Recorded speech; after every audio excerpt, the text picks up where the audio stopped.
Rabid fans, very excited, and it was a fantastic moment. It was really cool. I thought it was beautiful. We were sitting up on this, well, you saw the picture, this big gorgeous spaceship with those fireworks. It was a surreal moment. Mm. And James, I mean, we were talking about this yesterday at the premiere. It is a bittersweet moment, of course, for you and for all of you, but if you were to sum it up, how would you best sum up the trilogy and your experience driving the trilogy from the beginning? I would sum it up as all-encompassing. Over the past 11 years of my life, I think I probably spent 60% of my time thinking about the Guardians of the Galaxy. So this has taken up my entire life. So there is a weird situation where I just have to adjust everything about my world to be about something other than the Guardians, which is difficult. But it's also, frankly, it's just a big relief also to feel like we finished this trilogy, and we finished it in a way that, and so I'm really excited about that aspect of it. Mm. So tell us about Gamora. How fun was it for you this time around to kind of be in badass mode? Oh, I think that Gamora is always in badass mode, but this time around, it's a different Gamora. We all know the destiny she has in the last Avengers movie, and she's from another multiverse. And she's rough around the edges. She's a little wilder. She's let loose a little bit more, in my opinion. It was fun. It was fun getting into this Gamora. Mm. Karen, how about for you? How is Nebula different, or how has she changed in this one? Nebula's pretty different this time around. I think we're sort of seeing a slightly lighter side to her personality, a little bit more humor. I think. Is she funny? And yeah, a little bit more like willing to show vulnerability, which has been quite difficult for her with her upbringing with Thanos. And so it's nice to kind of evolve the character into somebody who is willing to accept love for the first time and willing to show love to people for the first time in her life. Pom, we've really seen Mantis grow and evolve, becoming such a beloved character with a really fun storyline. Some people say that she's kind of the glue that holds the Guardians family together. Do you agree? Yeah, I think it's true, but also, you know, Mantis has been through a lot before meeting the Guardians, and she felt pretty lonely, and the Guardians of the Galaxy are the family that she was craving for. So it's beautiful to see that, and then she found a brother too, which is Peter Quill. And and it was like really fun to get to play with more emotions and to get to kick ass as well, and to get to show a side of Mantis that is more fiery and more mad sometimes. And thank you, James. Aww. You're welcome. Vin, Groot is really incredible. Groot has probably become one of the most, if not the most famous character with the most iconic line. We've seen Baby Groot, Teen Angsty Groot. Who's Groot this time around in Volume 3? That's a good question. Well, first of all... Mike. Oh my God. All right, so first of all, you know, not to change the subject, but obviously we all went through the pandemic. And I want you all here to know how much we really appreciate that you guys have come up and are entertained by us and care about us enough to come from wherever you're coming from and celebrate this final film in this trilogy. So an applause to all of you.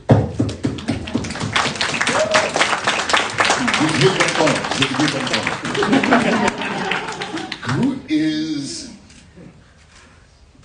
such a special character. I'm so lucky and so grateful that James Gunn created this archetype, this character. He's fascinating in the sense that every single film he's different. Sometimes he's Baby Groot, sometimes he's Alpha Groot. But what makes Groot work so well is not only James Gunn, but the entire cast that's up here. They're the ones that bring Groot to life.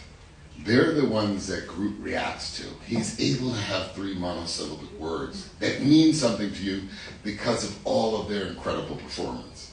So I'm just incredibly grateful, and I love the character very, very, very much. I will always cherish the character, and I feel very grateful that I have James Gunn, and I have this incredible cast here that has brought Groot to life. Thanks for that, man. All right, I'm going to open it up to you all. Who would like to start? If you have a first question, Isa, voilà. Je vois juste ici.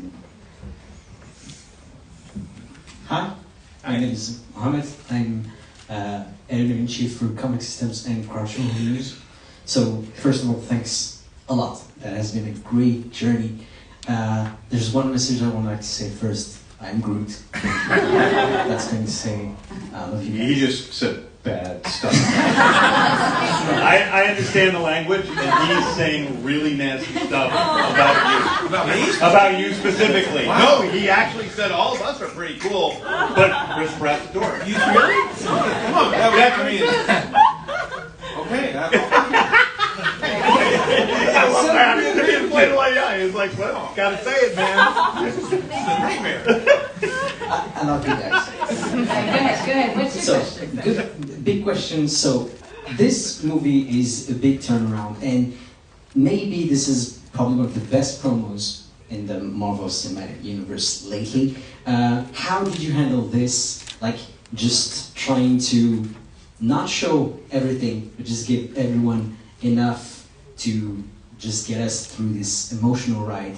And that question goes to everyone, but also to you, because Like the promotional marketing material? Yeah. Well, it's hard, you know. I mean, in this day and age, like, let's, you know, Chris and I talk all the time. We're like, oh, they're putting this scene online now. Do we really want that? Is that too much? You know, I mean, I guess it gets more people to go to the theater, so it's a balance. But you know, in some ways, I wish there was nothing ever out about anything. It's just go see this movie and then have everybody totally surprised. So it is difficult finding the balance with the marketing team in terms of how much we give away and how much we don't. And hopefully we've, you know, strike a balance. I also think that people have learned over the years online how to consume promotional material for themselves, and people are different. Some people want to see as much as possible, and so they seek it out and they watch it. And some people don't want to see so much, and they take in less. I know, like, on my, you know, social network feeds, I don't post everything. I don't post the scenes because a lot of people don't like to watch the scenes before they see the movie. I post, you know, the trailers, a few things that we have that don't give too much away. So I think that people now can kind of control that media for themselves, which is a good thing. What about on a deeper level when it comes to the script or to actual shooting or your interactions? How did you balance between the funny and the emotion? Because I find that that's really great in the movie. Was that something you all talked about? I don't know. Pom? I mean, it's James. It's James who writes the script and who's, you know, he's an incredible conductor of orchestra. You know, he knows exactly when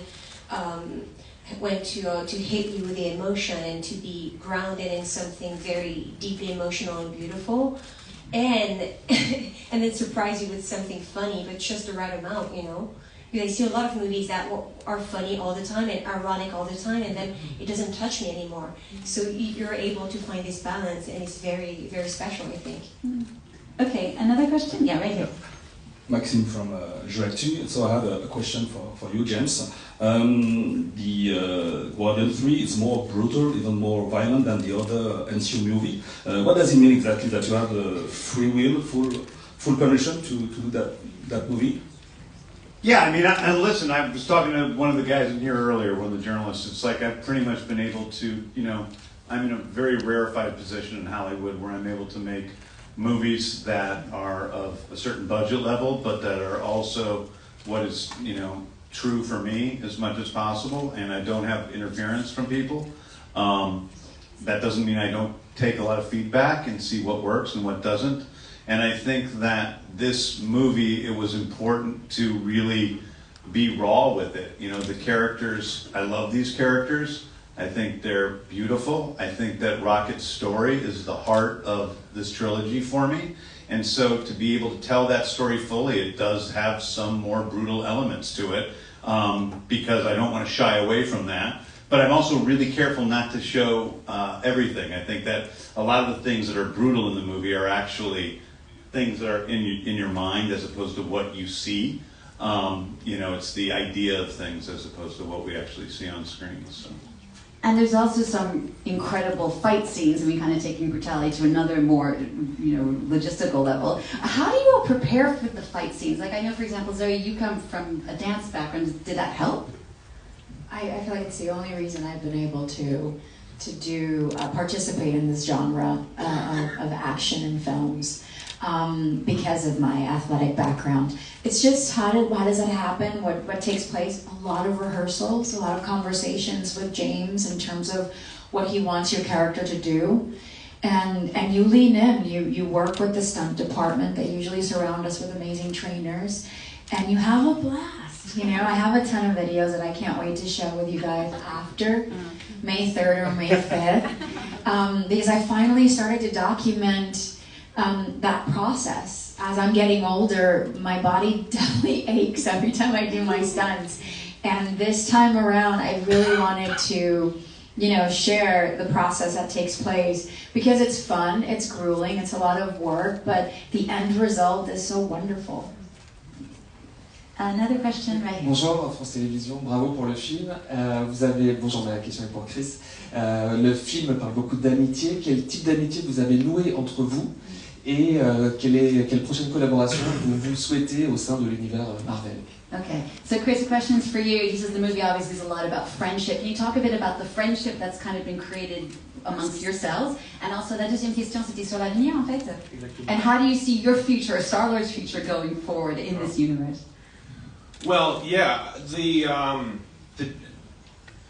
destination of this film, May 3rd, May 5th, whenever it opens, everyone planting your asses in a seat and just being swept away on this journey. That's the destination. That's where we're headed. That's where day one of his pre-production, that's the destination. The journey getting there is something that is really private and personal, and I know that we're all willing to share certain elements of it, but to us, at least to me, that to me is the real magic of being able to do this job. I mean, I love the fact that the movie gets to come out and that the world is going to be seeing it, and the journey of getting there. On a lot of films, it's not great. On a lot of films, you have assholes you have to deal with, you have a bunch of problems, people are fighting behind the scenes, and you would never know that. It's not the case with this film. The relationships between each of the people has been, to me, the most enjoyable aspect of playing this character. The bonds that I have with James Gunn, just doing bits nonstop, constantly making ourselves laugh and being on, even if literally no one else is in the room. Like, it's a nonstop thing. Getting to know each of these people, seeing their children being born, attending their weddings, being a part of their lives in a real way, that's an extraordinary thing that we get to do. And kind of rare, I think, because there's not a lot of jobs that put you into the pressure cooker situation to create strong relationships between people. It's a crucible in which you're going to forge very tight bonds with people. And then that's the first part of the question. The second part of the question is Star-Lord, his future? Gosh, I don't know. I don't know at this point. I think I'm, open to doing more. I want to preserve mystery around the fate of the character through the course of the movie. I think the best way to watch this movie is knowing very little about the future of the characters because the stakes are very high, and obviously lives are at stake. I don't want to lead the audience away from anything other than this movie right now. Thank you. Another question? Who's got some? Yeah, okay. Hello, Sabine from Monderville. My question is about Rocket, your favorite. I was deeply moved by his story. I would like to know the relationship you have, with the animals, with the suffering or the experimentation, because this is real, the experimentation we are doing against the animal today. And also, how do you work with Sean, because it's really well done, it's very powerful emotionally. And also for you, how do you work with Rocket and with Sean? Great. I do think that really this story is about empathy at the end of the day. And it's empathy for all living creatures and being as kind as we possibly can to all the people in our lives and all the creatures in our lives. That doesn't mean, that's not a political thing. It's simply, whatever your choices are with your relationship to animals, to be aware that they do have feelings and can experience pain. And so that's where we start this movie, with this little animal that's incredibly innocent, and go through the journey of that character becoming the character we know, which is a bitter little mean raccoon, who then, throughout the process of this movie, we see him a bit opening up to a wider sense of compassion and what that might mean. And so that, to me, is the heart of the three Guardians movies. They're about compassion. They're about opening ourselves up. They're about the way we close ourselves off, maybe due to selfishness, maybe due to our own experiences in life that haven't been so great, whether they're traumatic or just negative experiences, and how we use those as either an excuse or just something deeply embedded in us not to open up to our fellow human beings. And this is a movie about this group of outcasts up here, who, they play outcasts in the movie. Some of us are outcasts. Most of us up here are outcasts, except for Chris, who's had a charmed life and really easy in life. So, but yeah, so that's really what this is. That's what this series of films is about. And it was really important to me. The reason why I chose to do this movie and to come back and do this movie is because I felt like a deep, deep need to finish Rocket's story. And that's what brought me to do it. I work with my brother Sean. He is the hero of our lives when we're making this movie. He brings so much to Rocket. A lot of his emotions are based on Sean's acting. In this movie, he actually is the voice of young Rocket, so he has a much bigger piece. That's not to take anything away from Bradley Cooper, who is one of my favorite people and an incredible actor, and brings so much emotion through his voice. And in this movie in particular, he and I worked incredibly hard going through the scenes again and again and again. Like, if we have one of these guys do a scene on set, I make him do it a bunch of times, and it gets, hard, and I push him, and I push him, and I push him, and it gets better and better. But with me and Bradley, we have and also with Vin, we have no limit to how many times we can do something. And Bradley, I give him the movie, he takes it home. He sends me new kinds of ways to do things, and we just keep doing it again and again. So that's that. But Sean is, I think these guys all, this is, we had the last scene with the Guardians in the hallway, where we shot with all of these guys for the last time, along with Dave and Sean. And that's, those are the Guardians on set. And that day was incredibly emotional, because there is a bond between all of us. Right. I mean, I can only imagine after all these years together, 10 years. Karen, is there anything that surprised you the most about this experience over the past decade of being a Guardian? Oh, surprised me. Yeah, or something that you didn't think was going to be, if you had known where you were 10 years ago, that you would be feeling this today? I mean, I didn't actually know. I wasn't sure that I was going to become a fully fledged Guardian, actually. Like, James had told me that his character was going to evolve in all these amazing ways, but like, I didn't realize I was going to be a Guardian. And then we were filming, this movie, and I got to wear the uniform. We did like the obligatory slow motion walking shot to cool music, and I felt cool, and I felt like a Guardian, and I was like, oh my god, I graduated! Who's got the mic now, please? Voilà, juste ici. Hi, I'm Danny from Switzerland, and I would like to know what is first, James? Is it the music and the song, or is it the scene? And does the guys left and right have any influence on the selection of the songs? Why, because they're of that generation? On the second thing, no. On the first thing, it really is, it comes together. I keep a list of music that'll work for the movie, and try to come up with a feel. This movie was by far the most difficult to put the music together for, and I changed it and changed it and changed it throughout the process. When they got the first script, it was some different music in it than what we ended up with, not in the last script. But it's while I'm writing, I simply listen to a bunch of different music while I'm writing, and then try to fit that together in the scene. So it's very concurrent, the writing of the script and the picking of the music. just a quick question for you, Vin, before we move on to the next question. We've got journalists here from all across Europe. I saw that you actually did the dubbing of your lines in many different languages. Do you remember a couple you can do for them? Wow. If you do, Besides, je suis Groot. yeah, it's Je suis content. Je s'appelle Groot. Je s'appelle Groot. Je s'appelle Groot. All right, you got it. Okay. That's a good start. Anyone after? Io sono Groot. Io sono Groot. Ich bin Groot. Ich bin Groot. Can you give me some other ones? Anything you want to add, James? I don't know. Got it. Who's got it? What is it? I am Groot. I like that. I think I got it. That's a very impressive. Thank you. Another question. Who's got the mic? Hi, Tommaso from El País, Spain. Two questions, one for James. You've been doing some, like, let's call it different superhero movies. Also, you've been defending superhero movies by some even famous directors who said that, I mean, they're becoming a little bit boring, more of the same, too many, etc., etc.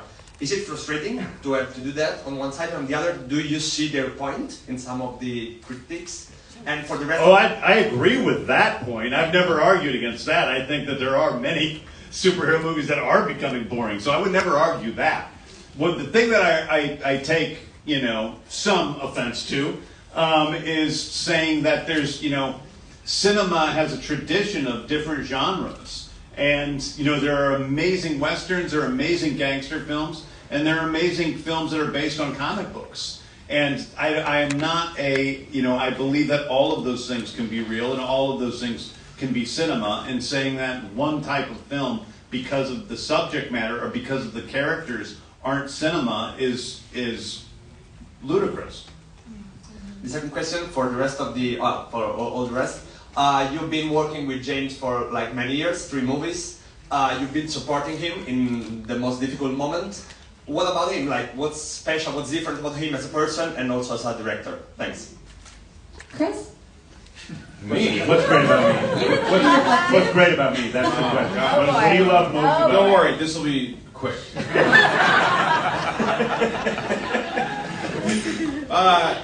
James, gosh, I can compare him to the other directors that I've worked with. I've worked with a lot of great directors, but there's something about James, what sets him apart, his preparation. He's always very prepared. He works tirelessly. He doesn't shut his mind off.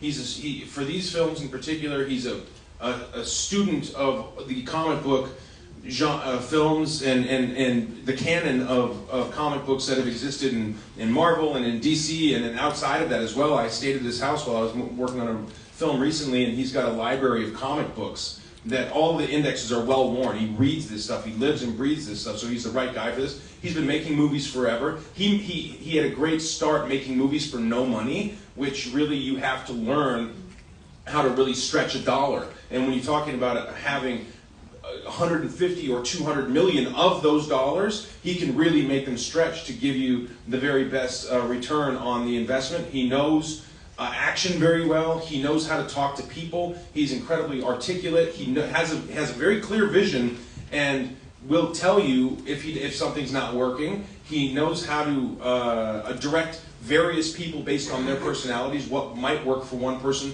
won't work well for another. He's got a wealth of experience and knowledge. He's an incredibly empathetic person. He cares deeply about people. He cares a lot about animals, and he's really fucking weird. And so that's helpful because he's a misfit himself. So when he's creating a story about misfits, he knows the heart of a misfit. He wants to tell the story in the heart of a misfit. Him and his brother Sean, he's been torturing his brother Sean on the screen since they were kids. And you look at the dedication that Sean has to playing Rocket. This is an incredibly unsung hero of our show. He gets very little credit. His face isn't on the work, his voice isn't in the work, and yet every single fucking day he shows up, he puts real passion in it. When he's crying tears, they're real tears. He's down on his hands and knees playing this character in a way that they would do for free. They happen to do it for a lot of money because they're worth it, but they would literally do it for no money because it's what they've been meant to do. That's amazing. Thank you. Well said. Piece of shit. All right, who's got the mic, please? Right over here. You ruined it. Yeah. You ruined it. Yeah. Bonjour, Julie pour le Journal du Geek. Donc ma question c'est, ça fait 6 ans qu'on n'a pas vu les Gardiens de la Galaxie dans un film solo. Est-ce que ce temps a été bénéfique au développement et en quoi ça a changé le film? Okay, so it's been 6 years since we've seen the Guardians as an entity together. Has that time been beneficial when it comes to perhaps your character evolution or moving forward with the movie or your roles? I don't know, maybe Pam, you want to speak to them? Oh my god, how has it been different for me? I don't know, it's like about the script, maybe it just gave more... Maybe your Well, your relationship... character changed a lot. Yeah. Also, we shot the holiday special, which was so much fun to shoot. I got to be the weirdest I had ever been, which was so nice. Except for in real life. Don't tell them that. No, I kept asking James, am I doing too much? And he was like, no, it's the holiday special. Go crazy. I'm like, okay, I'm gonna go crazy. Hello. We do that all the time on set. There's something that happened in Endgame, Avengers Endgame, and Infinity War where Gamora dies and then comes back a different version of herself. And I think that was something that in that 6-year period allowed for a type of limitation where James had to use his imagination to try to figure out how that's going to have an impact on the relationship between Quill and Gamora. And wow, I'm really grateful that was the reality because we were able to explore a romantic relationship over the course of a trilogy that's really goes against the grain and subverts your typical romantic trope because of who she is, because she doesn't know who she is. It's a really powerful exploration into loss between people who love one another when the other person that you've lost is standing right in front of you. I haven't seen that before in movies, and so I thought that made it a really original take on your traditional romantic story. It was really fresh. It was interesting as well because trying to play into that love story of I don't know who this man is. I have no shared experiences that I can lean on, but yet he feels so familiar. So that playing that confusion was an unconventional love story for sure. But it was a love story. They still had chemistry. Yeah, and you're such a... She still found you annoying. All of these characters are so damaged, and so I was able to, or Quill was able to witness how Gamora became a much better, more happy and fulfilled person through finding the romantic love with Quill, but also the love of her family with the Guardians of the Galaxy. So as a guy who desperately loves her, he wants so badly for her to just have that again. And this is a person now in this installment, if you guys all see the film up so you know what happens, I don't want to spoil it, but he's desperate for her to find that love, not just because it would fill his heart again, but also because he knows what it meant for her. I think it's an interesting thing when you work with people for so long, in such long shoots, and then you become friends with them outside of that process. You get to know them on a molecular level, so it makes the movies naturally, in some ways, get more interesting because I know that how funny Karen is, and so Nebula all of a sudden has a humorous streak that she didn't have in the first movie. I know that Zoe has this way to be so focused on one thing and just be there, and so it makes she's much more of a tougher, crazier, meaner character in this movie because I know what she's able to do and how cool she is. And Pom is absolutely insane, and so I can bring that to the character of Mantis. I knew that from the beginning. And then, he's really good at saying I am Groot. I'm getting better. Who's got the mic? Here we go, please. Hello, my name is Anthea from Notre Cinéma, and I have 2 questions. So the first one is for Pom. How do you see the future of the character? Because the importance of the path she chose at the end. Oh my god, it's very hard for me to imagine Mantis without James Gunn. So I can't even imagine it because he wrote the arc of our characters, and he even when we were in the Avengers movies, he was making sure that the storyline of the characters made sense, and also the words that came out of my mouth were always written by James Gunn or supervised by him. So I don't know. But if there is another special, maybe a Mantis shroom special would make sense. With a lot of little shrooms. So I don't know. But I don't think James Gunn would love to write that, so maybe not. Are you like, is this like a Mario thing that you're talking about? No, it's like psychedelic and fun. Okay. I don't know. Do you guys have ideas? Mantis on shrooms, you heard it here first. Yeah. And you had another question? Another question for Zoe. So, how did you manage to put yourself into the shoes of this new Gamera in terms of acting? Because it's the new Gamera, and so the fact that the fans need to know that this Gamera is no longer the Gamera they know. Is there any change between the two? I think I didn't want to get in her way. Obviously, I was missing the old Gamora. We're creatures of habit. We like what we're used to. But in order for me to be this new character, I really needed to not get in her way, and I needed to understand that her path is her own. And so that kind of, it was hard. It was hard because, you know, but using also that bittersweetness, that knowing that this was the last time for Gamora, and knowing that this is possibly the last time for the Guardians, and just allowing that melancholy to be there was fun, was fresh. And also, she's crazy. There's a crazy side to Gamora that I just felt like, oh, you're definitely somebody that I may want to hang out with now. So after all this time, as you guys walked off the set, did you take anything? Do you have a little souvenir that you're going to keep for the rest of your lives from the set that you're allowed to talk about? I took a pinwheel. The pinwheel? Oh, did you take the pinwheel? Yeah. I don't know how you say in French pinwheel, by the way. Oh, it was really? cute. And also a little ukulele, but it's not in the movie anymore, so... Yeah. Anyway. Anybody else? Anything? I have, there's a scene in the Bat family's home where we have all their photographs and all their weird little sculptures and paintings on the wall of what we call the humanimals. I got everything from that house. Yeah, it's all up in my house in Aspen. All the pictures? Wow. Yeah, the paintings. I have that pug dog, and I have all those little sculptures with those little weird things up in my house. Yeah. What about the rest of you? Karen? This isn't exactly answering that, but we shot that humanimals scene right after my bachelorette party, which was, so me and Pom was one of my bridesmaids. Oh my God. We were there like, are you saying this? It was a wild experience. Yeah. We're like, are we hallucinating? Yeah, like, you're saying that.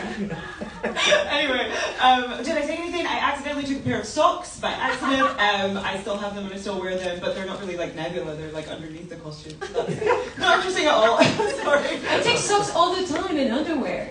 You take underwear? Yeah, just steal it. Why would I give it back? It's weird to give it back anyway, no? Oh yeah, I guess they're not going to use it again, hopefully. Or maybe they could, but that would be weird too. Zoe, what did you take? No, everything is just so top secret that the thought of taking something and being called out by Marvel just was petrifying. But I've kept every sweatshirt that I get, every t-shirt that I get from every department that has been kind enough to extend that gift to me. And my dad and my father-in-law wear all of them all the time. Because I'm always given, they're always like in large or, sizes that are not mine. But we've kept, just souvenirs like the hats and the posters. Every time we're doing press tours, I've tried to ask to have, a poster that's signed by all the cast, so that one day when my kids find me cool again, they can have it, and they won't like sell it for charity and like buy themselves, I don't know, a pair of sneakers and stuff. And Vin, how about you? I mean, I knew you weren't actually on the set, but do you have anything from? Well, I'm lucky that, and this goes back to a question you asked earlier about James Gunn. He is so thorough, and everybody talks about it, but he's so thorough that, and over-prepared in a good way, that he comes to our sessions with a script that has the intention of every single I am Groot. And so, starting 10 years ago, so I've always felt really privileged that I'm the only human on the planet that gets this script. And so I cherish all of them very much. That's great. And we're almost out of time, but Chris, just to wrap up, what about you? Oh yeah, I always steal a bunch of shit from set. Stuff. My wallet. Yeah, your wallet. I got a lot of really great stuff. I took some stuff out of Quill's apartment. I took some stuff from nowhere, some like salt shakers and some stuff that was from the restaurant scene. I took a bunch of that stuff. And I never ask, I just take it. It's great. I have my wardrobe, I take that. Usually the costume department loses like 1 or 2 of their costumes every time.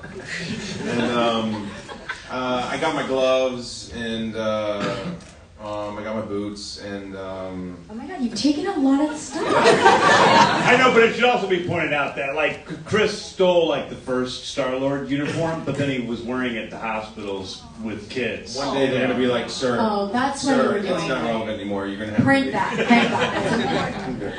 Yeah. And all, yeah. Oh. Well, listen, thank you so much to all of you. It's been such a pleasure to have you with us here in Paris. We're so sorry we're all out of time, but let's give them a big round of applause. Thank you guys. Thank you so much. Really, thank you.